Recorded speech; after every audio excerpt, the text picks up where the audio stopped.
Stocks in the US fell yesterday as technology stocks led a slump following relatively strong results from Tesla and Netflix, which, however, failed to satisfy investors' sky-high expectations and hopes. Bonds in the US fell, on the other hand, as well, on signs that the US jobs market is not cooling to let the Federal Reserve pull its feet off the gas. So welcome, this is Swissquote's Daily Market Talk.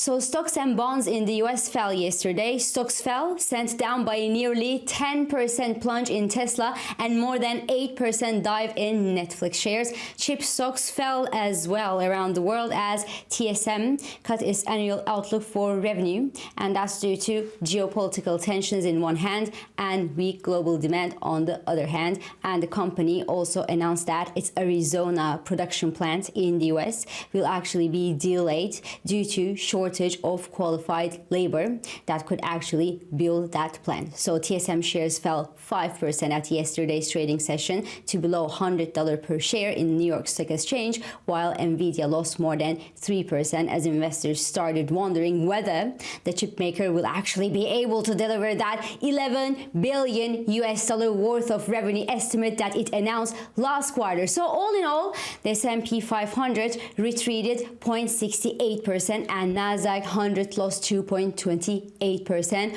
Bonds, on the other hand, fell as well at yesterday's trading session as unemployment claims unexpectedly fell in the US. So that strengthened the Federal Reserve hawk's hand at yesterday's trading session on the reasoning that the US jobs market just won't loosen enough, and that obviously also challenged the latest expectation for the Fed, where investors and economists out there, and that including the ex-Fed chair Ben Bernanke, think that the Federal Reserve's next week interest rate hike will also be its last in this policy tightening cycle due to easing price pressures that we have out there at the moment. Now note that there is no expectation of another hike in September for the Fed, while some 20% predict that there could be just another interest rate hike in the US in November. The rising question right now is, when will the Federal Reserve start cutting its interest rates again, in January or in March? Well,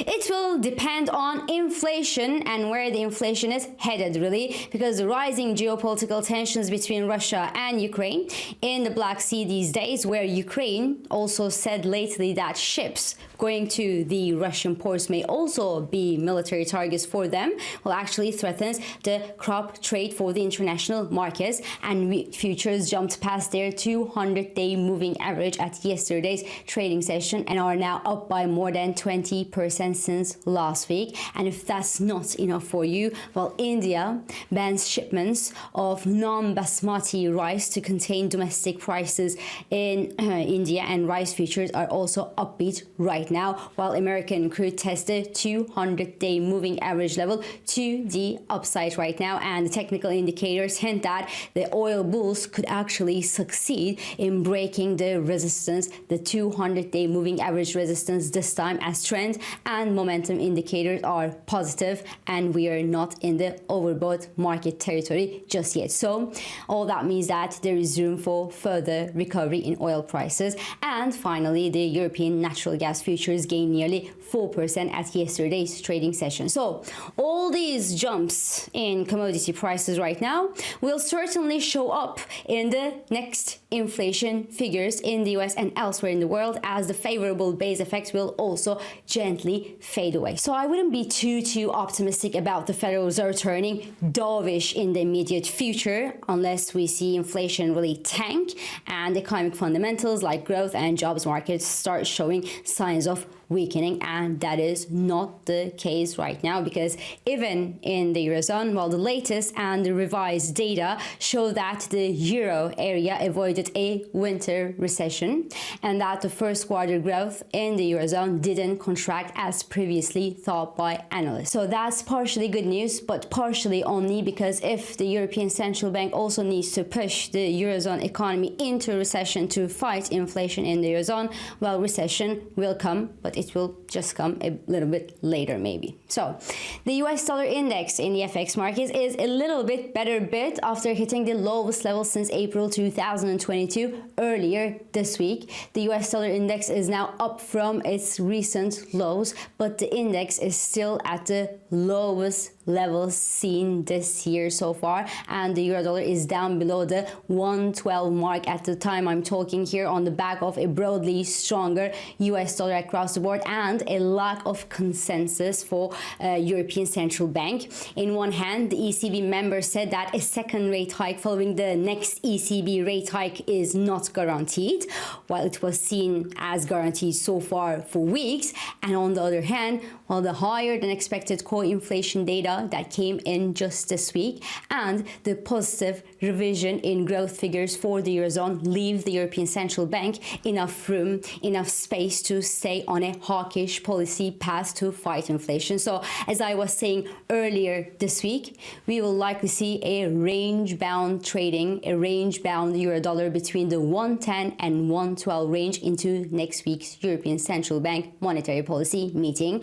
Gold, on the other hand, is upbeat on the back of these rising geopolitical tensions between Ukraine and Russia, as the price of an ounce stands around the $1970 this morning at the time I'm talking here, while the dollar yen tests the 140 psychological mark and the 50-day moving average, which stands just around this $140 level to the upside after inflation in Japan came in higher than last month, but still softer than expected by analysts just this morning, and that kept investors pricing the persistent divergence between dovish Bank of Japan and sufficiently hawkish Federal Reserve expectations.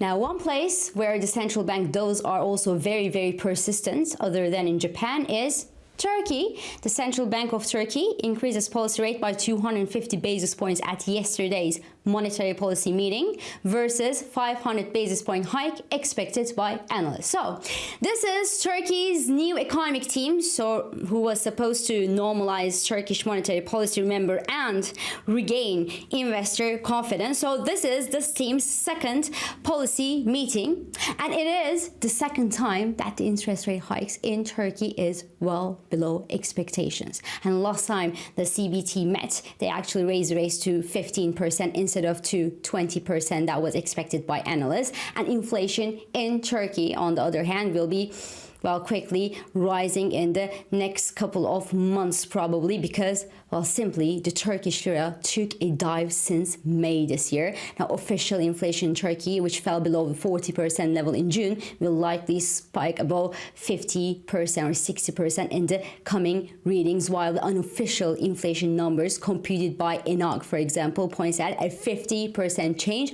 on monthly basis and not on yearly basis, as official data suggests. And the yearly figure from ENAG, so the unofficial yearly figure, is somewhere around, above 100%. So if the Central Bank of Turkey normalizes policy at the current low speed, the divergence between where the Turkish rates will be and where they actually should be will keep the Turkish lira under further selling pressure. And of course, the softer than expected action from the Central Bank of Turkey's new economic team will hardly restore investor confidence around the world and will hardly remedy worries that the Central Bank of Turkey's decisions will remain highly influenced by political pressures, and that the bank is not on a right path to gain its independence just yet. So the dollar rallied by around 40% since May this year, and risks remain comfortably tilted to the upside, with the next target sitting at 28 and 30 levels. Now, note that the dollar is expected to jump by chunks as the Central Bank of Turkey relaxes its FX interventions from time to time to let the Turkish lira just find its market valuation or fairer market valuation after a year and a half long heavy FX purchases. So the timing of these price moves for the Turkish lira are unknown, but there is little doubt about the direction that the dollar TRY will be going. Turkish stocks, on the other hand, should continue rising parallel to the greenback to keep their valuation steady or steady-ish in terms of US dollars. So this is all for this week. I'm İpek Özkardeşkaya, and thank you for joining me, and thank you for all your beautiful and supportive and interesting messages.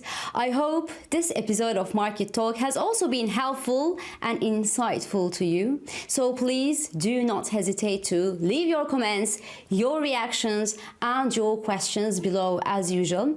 And follow us on Instagram, on Twitter, and on LinkedIn for regular market updates. And subscribe, of course, to our YouTube channel for daily market comments.